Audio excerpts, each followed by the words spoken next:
Hafal Quran boleh, tapi kalau anaknya sudah hafal Quran, ya jangan bangga lah. Hafal Quran anaknya, orang tuanya bangga, ibu bapaknya bangga. Lah itulah yang nggak bisa menjaga. Nggak bisa menjaga. Ya akhirnya kebanggaan ini kalau terus-menerus dilakukan bertahun-tahun, ya nanti ditunggu aja anaknya mau jadi apa besok.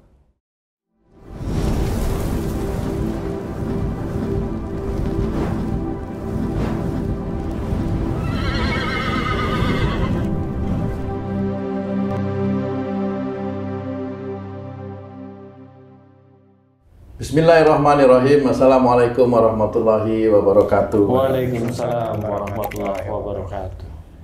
Para pemirsa dan sahabat beriman dimanapun berada, kita jumpa lagi di Ustadz Danu Official Channel. Semoga kita semua selalu dalam lindungan Allah Subhanahu wa Ta'ala. Amin. Di video kali ini kita akan ngaji lagi bersama guru kita semua, Pak Ustadz Danu, yang sudah hadir di sini bersama kami. Assalamualaikum Pak Ustadz. Waalaikumsalam warahmatullahi wabarakatuh. Amin. Assalamualaikum Mas Eko. Waalaikumsalam warahmatullahi wabarakatuh. Apa kabar? Alhamdulillah, baik Pak Tung. Assalamualaikum Bang J. Waalaikumsalam Pak Tung. Kabar baik? Alhamdulillah. Baiklah para pemirsa dan sahabat beriman dimanapun berada, kita akan ngaji lagi di sini. Mudah-mudahan nanti video ini bisa memberikan manfaat buat kita semua ya, untuk meningkatkan iman dan takwa kita kepada Allah. Gitu, makanya di sini tetap kasih terus doa kepada Allah Ta'ala terus-menerus. Nah, suatu ketika kalau memang imannya si suami itu menjadi baik dan memang si istri itu bisa ngimbangin menjadi istri yang baik, istrinya suatu ketika dia memang bisa aja dikasih sakit sama Allah, bisa aja dia dipukuli sama orang Supaya jadi baik lagi. iya, supaya dia itu tanya sama suaminya, sehingga Pak, Mas, yang kok aku diginiin sama orang, kali kamu belum dekat sama Allah, kan ngiringan ngomongnya. Sehingga dia, cobalah kamu itu ibadah yang baik, Bu. Kita itu udah punya anak, udah gede-gede, masa kamu itu pakai jilbab aja nggak mau. Kan gitu. Yang kamu tampilin itu apa? Rambutmu yang coklat kekuningan itu. Nggak ada bangganya besok kalau di akhirat. Apa yang kamu banggain? Hidungmu yang kamu suntik itu. Nggak ada besok ditanyain. Tanyain hidungmu itu kamu gunain untuk apa? Kan gitu ya. Nah, di titik itulah mudah-mudahan omongan suaminya itu didengar. Nah, di situ mulai bisa menjadi istrinya mulai mau belajar. Nah, itulah hidayah. Nah, nggak perlu harus dipaksa sebenarnya. Kan seperti itu. Nah, kalau memang suaminya sudah baik, sudah istiqomah, lurus, terus-menerus istrinya itu nggak bisa-bisa baik, nanti Allah kasih jalan kok. Bisa aja istrinya itu nanti selingkuh sama laki-laki lain. Itu cara Allah begitu aja. Supaya selesai maksudnya. Supaya selesai, karena Allah melihat si laki-laki ini istiqomah dia dalam menyembah kepada Allah Ta'ala. Cara Allah begitu. Nah, di titik di situ ketahuanlah istrinya selingkuh. Selesai. Dia langsung. Selesai ya sudah. Nanti si laki-lakinya bisa aja karena dia itu tetap sabar. Dia tidak menjatuhkan istrinya yang ngawur, yang sulit dan sebagainya. Dia sabar dan dia bisa aja dikasih istri yang lebih baik daripada istrinya yang itu. Yang jelas nggak selingkuh lah, insya Allah ya. Nah, si istri bisa aja dengan kondisi seperti itu, dia nikah nggak jadi, dia nikah gagal, dia nikah begitu aja. Karena apa? Emang perilakunya. Nah, disinilah kita harus memahami bagaimana kita menjadikan anak itu bisa menjadi nurut sama kita, kemudian mau belajar agama dengan baik. Yaitu diawali dengan kita sendiri. Doa kepada Allah Ta'ala. Sejak dalam nikah kita sudah coba dekat sama Allah. Menikah istri, suami ini memang diajak dekat sama Allah Ta'ala. Pada saat umpamanya si istri itu hamil, cobalah baca Quran niatnya lillahi ta'ala. Si suami bekerja pun dia juga bekerja niatnya lillahi ta'ala. Tiap kali nganggur coba istighfar, coba memuji Allah Ta'ala. Terus menerus itu dilakukan setiap hari. Anak ini nanti otomatis dijaga oleh Allah Ta'ala. Dijaga sehingga anak itu tidak akan keluar dari ring yang dikerjakan oleh si ayah sama ibunya besok. Nggak akan. Kalau mamanya tuh anaknya yang satunya emosional, dari dulu mau marah terus, yang satu diem, ya dari dulu diem terus. Nah sekarang ditanyain, emang kamu sampai sekarang udah rukun apa masih berantem? Nah kan gitu. Masih. Nah kan masih jadi. Iya, itu agak susah juga itu. Nah, di situ kan harus kita pahami sudah bahwa untuk menjadikan kita anak kita itu soleh atau soleha, itu pun harus atas izin Allah. Kalau kita itu masih ribut dan nggak bisa anak itu, nggak bisa. Dimulai dari diri sendiri. Dimulai dari diri sendiri. Kenapa anakku kalau kasih tahu kok begini ya sama saya, koreksilah. Tapi kalau memang orang tuanya itu maunya benar terus, nggak selesai. Si anaknya nggak akan percaya dengan orang tuanya. Dan si anak kalau sudah begitu jengkel sama orang tuanya, lama-lama nanti anaknya bisa aja dia saraf kejepit, bisa aja dia gagal ginjal. Dari mana? Ya dari dia jengkel sama orang tuanya sejak dulu. Lah orang tuanya nggak pernah mau bisa berubah atau mendidik si anak atau anak mengetahui orang tuanya berubah. Selesai keluarga ini. Makanya ku anfusakum wa alikum naro ini harus dipahami. Jaga dirimu dan keluargamu dari api neraka. Kalau nggak bisa, ya semuanya masuk neraka. Jangan berharap hanya diceritakan di dalam pengajian-pengajian besok suami istri muslim itu besok itu pasti masuk surga dan bertemu. Jangan ngomongin enaknya. Itu kalau diizinkan dua-duanya masuk surga. Iya, betul. Lah kalau yang satu itu gontok-gontokan, baru WA-an, telepon lewat WA aja udah berantem. Gimana caranya itu bisa masuk surga? Dalam keseharian aja udah sulit untuk menjadi paham. Jadi jangan punya pikiran masuk surga dulu. Kerjakan yang saat ini, sekarang ini harus kita kerjakan. Sehingga nanti anak itu melihat, oh bapak saya itu jadi baik, oh ibu saya itu alhamdulillah jadi baik, anak ngikut. Kalau mamanya anaknya sering maksa, ayahnya itu sering maksa anaknya untuk belajar, untuk ini, dipaksa dan memang kelihatan dia berhasil, tapi anak itu tumbuh ini dendam sama orang tuanya. Dendam sama orang tuanya itu pasti. Kalau dia pendiam bisa aja besok besarnya skizofrenia. Bisa. Kalau memang dia baik, ya dilihat aja besok. Kalau memang orang tuanya nggak berubah, bisa kok selesai. Nah inilah yang harus kita pahami bahwa mendidik anak itu tidak segampang yang kita pikirkan. Boleh ke pesantren, boleh, tetapi ayah ibunya emang harus berubah. Itu nomor satu. Anaknya bagaimana? Nah, itu yang harus berubah. Tidak bisa tidak. Ustaz, ya Ustaz. Temen udah pensiunan juga Ustaz. Ada di antara dua nih nggak?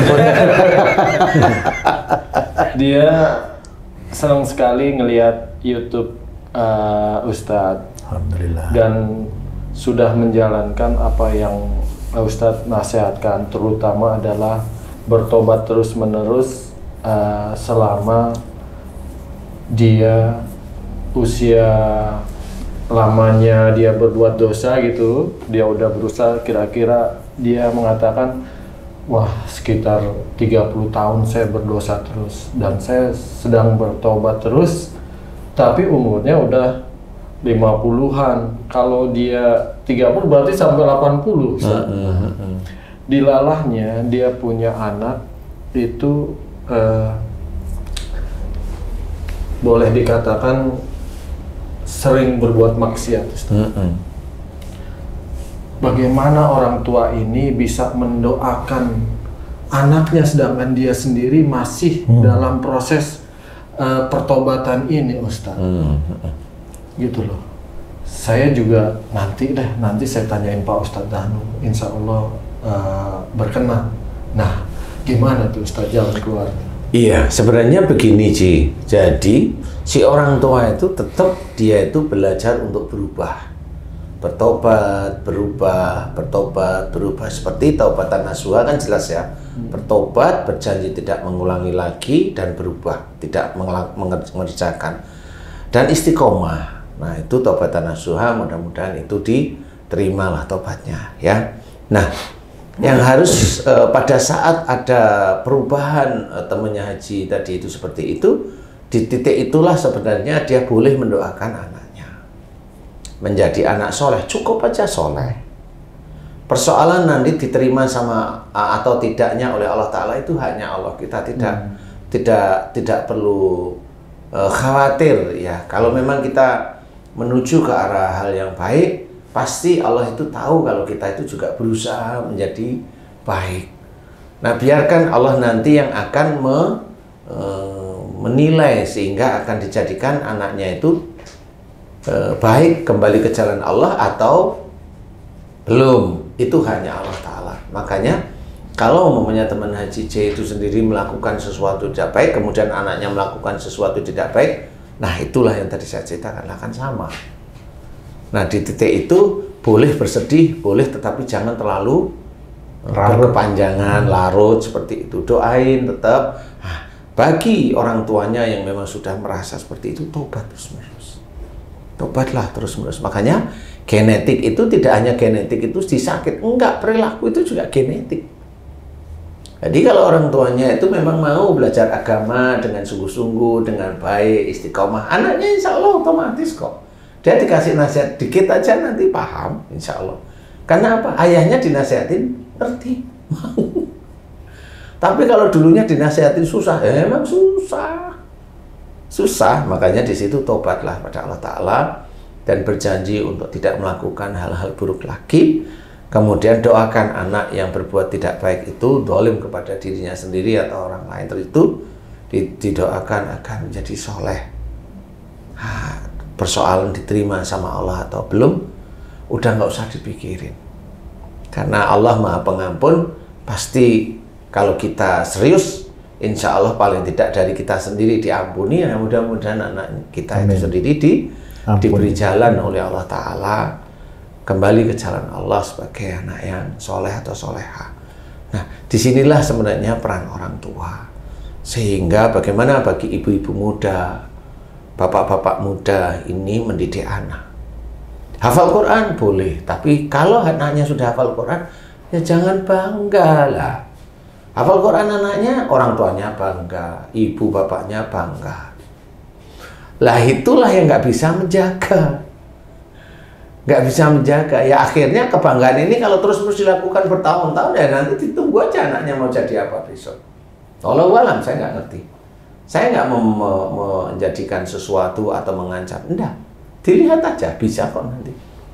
Nah, disitulah sebenarnya Allah mau menyampaikan kepada kita orang Islam, walaupun anak kita ajarin agama dengan baik, jangan bangga dengan apa yang diraih oleh anak. Jangan sombong, ujub, riya, nggak usah. Semua yang baik itu insya Allah dari Allah, udah tahu. Kemudian kita tetap berikhtiar di jalan Allah agar tetap istiqomah baik, kan seperti itu. Sehingga kayak kasus seperti putranya temannya Haji J tadi, ya si temannya Haji J harus berusaha bertobat, berusaha hijrah waktu demi waktu, dan doakan pada saat itu sudah mau dimulai, doakan anak agar soleh atau solehah.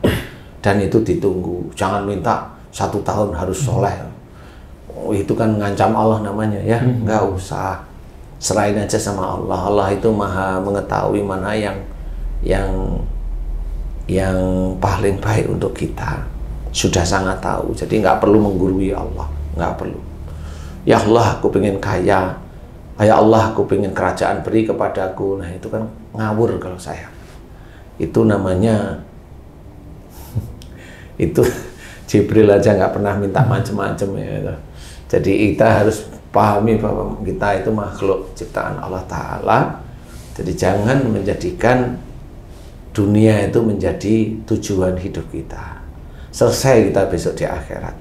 Anak, keluarga kita kocar kacir pastinya. Pasti kocar kacir. Makanya kita tetap dekat dengan orang-orang yang soleh. Kemudian anak di pesantren ini boleh enggak? Boleh. Itu baik kok. Kan gitu ya. Di mana mau santren di manapun silahkan. Sekolah-sekolah Islam boleh, tetapi yang penting adalah orang tuanya harus berubah. Itu kuncinya. Jadi sambil berubah, tapi sudah boleh mendoakan anaknya tadi. Insya Allah boleh. Kalau orang tuanya faham, mengerti, anaknya pandai, dia hanya senyum. Ya, Alhamdulillah ya Allah, Kau jadikan anakku pandai. Semuanya ini atas izin-Mu. Aku hanya sekedar berusaha. Seperti itu. Nanti anaknya sejak kecil SD, SMP, SMA nggak pernah bayar sekolah, lah pinter.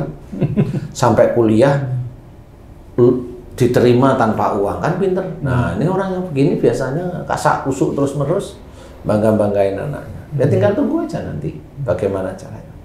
Anaknya yang bodoh, disingkir-singkirin, nggak dibanggain. Suatu ketika anak yang pinter itu jauh dari orang tua.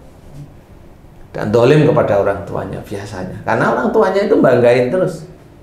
Ya, anak yang bodoh inilah yang nggak punya apa-apa, yang pinter itu punya apa-apa. Yang nggak punya apa-apa inilah yang insya Allah ya, dia yang nanti yang akan membantu orang tuanya. Biasanya begitu. Kenapa begitu disetel oleh Allah Ta'ala? Agar diketahui. Makanya jangan bangga-banggain anak yang pandai. Itu pandai itu milik Allah. Bukan ya, kamu banggakan. Bukan. Nah, yang kamu tidak banggakan itulah, itu juga milik Allah. Makanya yang sayang itu malah dia yang nggak kamu banggain, dan dia nggak punya apa-apa, tapi sayang sama kamu. Dan itu cara Allah, bahwa dunia itu nggak perlu dicari. Nah, dia kan mencari dunia, anaknya pintar, anaknya masuk itu kuliah dengan ini, akhirnya pandai. Oh, dia pandai, dia kaya. Nggak taunya kaya, dia ikut masuk ke bikin tol MBZ, masuk penjara. Kan begitu. Lah kan sama. Tinggal begitu-begitu aja namanya. Makanya nggak usah terlalu pandai, biasa saja. Dikasih pinter ya tetap tawadu, dikasih rezeki lebih ya tawadu, dikasih anak ya alhamdulillah cukup baik ya tetap tawadu aja. Insya Allah seperti itu. Diizinkan oleh Allah Ta'ala dikenal orang ya harus rendah hati. Nggak usah yang aneh-aneh jelek-jelekin temen ini, nggak usah. Ingat, kita iman kepada malaikat, iman. Di sini ada malaikat atid. Jadi nggak usah aneh-aneh. Nah, kalau itu sudah mulai difahami, insya Allah mudah-mudahan nanti akan jadi di kemudian harinya baik, insya Allah. Wallahu a'lam. Alhamdulillah. Sudah dapat ya, Ji? Insya Allah. Alhamdulillah. Baik, terima kasih banyak Pak Ustadz pencerahannya. Mudah-mudahan kita semua bisa menerapkan ini kembali Pak Ustadz. Memang cukup berat ya. Para pemirsa dan sahabat beriman, mudah-mudahan video kami kali ini bisa meningkatkan keimanan dan ketakwaan kita kepada Allah. Terima kasih atas perhatiannya. Saya Tung. Wassalamualaikum warahmatullahi wabarakatuh. Waalaikumsalam warahmatullahi wabarakatuh. Alhamdulillah.